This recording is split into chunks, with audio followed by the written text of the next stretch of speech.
Assalomu alaykum. Guruh qatnashchilari. Mana bugun Andijondan kelayotgan Makkaga piyoda ketib borayotgan Hoji Akbar akamiz Hijomaga ikkinchi marta kelishi. Mana piyoda yuraverib, oyoqlari shishib, ayrilib, yana o'zingiz ko'rganday nima bo'lib ketgan. Shunga Hijomaga kelib, yana Hijoma oldiryaptilar. 2 kun oldin kelib boshiga hijoma qildirgan edi. Boshi nimalari og'riqlari to'xtab, yaxshi bo'lgani uchun yana qaytib kelibdilar.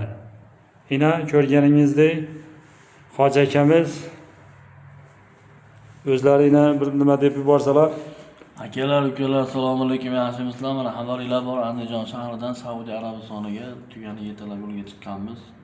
O'zim xohlab chiqqanman, hech kim majbur qilmagan. Bir hech qanaqangi internet uchun yoki PR uchun emas. Alloh uchun, musulmonlar uchun shu tuyani qurbonlik qilish uchun yo'lga chiqqanman. Yo'l yurib keldik, yana 1,5 kilometr yo'l bosib keldik. Yo'lda boshim og'rib, yelkalarim og'irlashib, ayollarimni bos bo'lmay taylariga jara bo'lib ketuvdi. O'tgan safar kelib boshimdagi qonni oldirdim, yelkalarimdan qon oldirdim. Juda ham bir yengil o'zimni his qilib zo'r bo'lib qoldim. Hozir yana keldim. Ayoqlarim ishib, shunday bir varikoz holatga kelib qoluvdi. Hozir mana oyoqdagi qonlarni oldiryapman.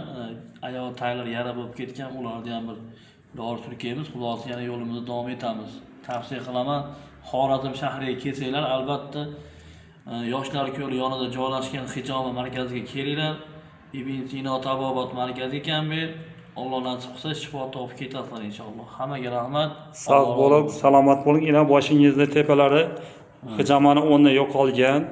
Yaxshimi hozir? Og'riq yo'qmi? Og'riq yo'q aka, alhamdulillah. Yana ko'rganingizdek qon berish ham yaxshi. Yana tuzlar ham, oyoqdagi tuzlar, nimalar ham chiqib turibdi. Xudo xolasa. E'tiborlaringiz uchun rahmat.